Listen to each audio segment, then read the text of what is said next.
Eu saúdo a todos com a paz e gostaria de falar um pouco da palavra de Deus para cada um dos que estão me ouvindo.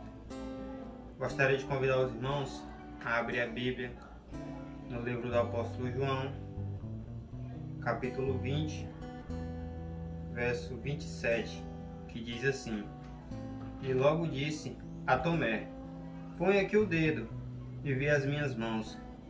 Chega também a mão e põe no meu lado. Não seja incrédulo, mas crente. Aqui vemos Jesus Cristo, após a sua ressurreição, respondendo uma questão que havia na cabeça de Tomé. Versículos antes, após os apóstolos disserem para Tomé que Cristo havia ressuscitado e eles encontrado, Tomé disse que só acreditaria se ele tocasse em suas feridas, em suas cicatrizes. O interessante aqui não é a dúvida de Tomé, mas sim o motivo de Tomé ter usado as cicatrizes como referência.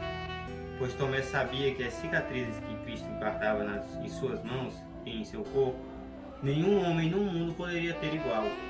Porque aquela cicatriz representava um laço. Ellen White, no livro de Desejar de Todas as Nações, capítulo 25, página 25 e 26, ela cita que aquelas cicatrizes representam como um laço que nunca poderia ser rompido, um laço de eternamente que o Senhor Jesus Cristo fez com a humanidade. Isaías, o profeta messiânico Isaías, no capítulo 53, verso 4, ele diz que certamente o Senhor levará sobre si a nossa iniquidade. E ninguém melhor para explicar esse versículo com boas palavras para nós do que Pedro. Pedro, em 1 Pedro, o apóstolo Pedro, em 1 Pedro, capítulo 2, verso 24, diz assim: carregando ele mesmo em seu corpo, sobre o madeiro, os nossos pecados, para que nós, mortos para os pecados, vivamos para a justiça, pois suas chagas fostes sarados. Aqui o apóstolo Pedro explica como Cristo adquiriu aquelas cicatrizes, pois Cristo, levando sobre nós as suas feridas, os nossos pecados, Cristo adquiriu suas cicatrizes. Por que a melhor pessoa para explicar isso seria Pedro? Porque mediante, já que estamos falando de feridas e cicatrizes, mediante aquele acontecimento que Pedro presenciou, Pedro em si abre uma ferida, a partir da hora que todos conhecemos a parte em que Pedro negou a Jesus naquele momento. Naquele momento, Pedro abre uma ferida em si, aqui é a ferida mais doída em qualquer ser humano, a ferida psicológica, aquele momento em que você para e pergunta: e agora? O que farei eu? Só que o Senhor Jesus Cristo, como o médico dos médicos, já havia apresentado a cura para aquela ferida de Pedro antes mesmo daquela ferida ser aberta, pois Pedro pergunta para Jesus sobre o perdão, e o Senhor diz que não há um pecado imperdoável, que até o pecado contra o Filho é perdoável.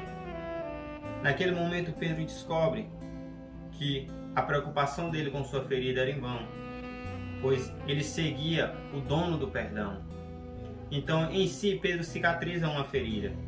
E agora Pedro não se lembra daquela cicatriz como uma falha, mas sim como o Senhor é misericordioso em perdoar. Agora, vamos citar também o jovem rico. O jovem rico, diferente de Pedro, o jovem rico foi ter uma consulta com Jesus, o médico dos médicos. Como um bom médico, Jesus Cristo analisou o jovem rico para ver qual era o seu defeito, qual era a sua ferida e o que devia ser tratado. O Senhor, após perceber a falha de jovem rico, lhe passou o remédio, a cura para aquilo. Mas ele, como uma criança birrenta, percebendo que seu remédio ia arder, ia doer, se recusou a tomar. Esse problema que o jovem rico em se recusar a tomar, ele mesmo levou para si a sua morte. Acã, cometendo uma falha, escondeu o seu pecado. Ao esconder o seu pecado, Acã deixou como que ele virasse um câncer, uma ferida que se alastrasse durante o seu corpo. Ao se espalhar pelo seu corpo, o levou à morte. Davi tinha uma ferida em si, a ferida de um pecado, a qual ele não percebia a dor. O pecado de Davi, como uma ferida, era como um câncer, que é citado por muitos que o câncer só começa a lhe matar depois que você descobre ele. Davi não sentia nada, mas a partir da hora que o profeta aponta para Davi e mostra o seu pecado, agora Davi percebe o tamanho da ferida que tinha em si. Mas diferente de Acã e do jovem rico, Davi dobrou os seus joelhos e buscou a cura. O apóstolo Pedro, em 1 Pedro 3:17, diz que se for de termos feridas, que seja ao fazer o bem, ao ser a vontade de Deus e não o mal. Então, se teremos feridas, irmãos, que essas feridas que essas cicatrizes nos lembrem do tamanho do poder e da glória de Deus, para que tudo que aconteça conosco seja uma lembrança do tamanho do poder de Deus. Em Isaías 51 e 1, diz: vós que buscai a justiça, vós que buscai ao Senhor, lembrai-vos da rocha onde fostes cortado e da caverna de onde fostes tirado. Cada cicatriz que há em nosso corpo, cada cicatriz que há em nossa mente, é para lembrar do tamanho da glória de Deus, do poder, que o Senhor é misericórdia em perdoar, que o poder de Deus não é para nos criticar, mas sim para que, como um médico, mostrar o nosso problema e ao mesmo tempo mostrar a solução. O ser humano, ele tem um ditado ao dizer assim, quando você comete uma falha e o outro aponta a sua falha, dizer que tocou na ferida, como um modo de sarcasmo, como um modo de brincadeira ou de ofensa. A diferença é que Cristo toca na sua ferida para você sentir o quanto dói e você perceber que você necessita de um remédio. Maria Madalena, ao se apresentar aos pés de Cristo, ela viu uma ferida grande que lhe doía. As outras pessoas chegaram e tocaram em sua ferida, lhe acusaram a sua falha. Mas a preocupação dela não era quem estava mostrando a sua falha, mas que o médico dos médicos estava à sua frente para poder curar. A partir da hora que Cristo lhe apresentou o remédio, o perdão, aquela ferida foi curada.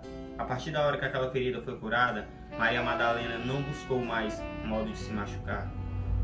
A partir da hora que você não há mais feridas, que você não tem mais machucados, que você é uma pessoa pura, você está com Cristo. E em 2 Coríntios diz que aquele que está em Cristo é nova criatura. Em Romanos 8, verso 1, diz que nenhuma condenação há para aqueles que estão em Cristo Jesus. E para finalizar, eu quero dizer para vocês, irmãos, que aquele que está em Cristo Jesus, ele tem que ser justo. E a palavra do Senhor diz em 1 Coríntios que os justos herdarão o reino dos céus. Você tem uma herança a receber, mas já que estamos falando de cicatrizes, irmãos, que você tenha cicatrizes. Beleza, você tenha cicatrizes. Mas que suas cicatrizes não sejam de tropeço, não sejam de falhas, não sejam de erros que você cometeu perante o Senhor, mas que suas cicatrizes sejam de seu joelho calejado, de tanto dobrar aos chãos pedindo a cura, de tanto dobrar de madrugada pedindo a Deus auxílio, para que Ele guie você, para que Ele estende sua mão, pois a palavra do Senhor diz que a mão do Senhor nos sustenta. Então, se você orar ao Senhor que a mão dele lhe sustente, você nunca receberá cicatriz alguma, além dos seus joelhos dobrados. Assim você se chegará a Cristo e assim você se tornará herdeiro dos céus. Essa é a oportunidade que o Senhor me deu e peço que todos os irmãos reflitam nessas palavras que o Senhor me concedeu.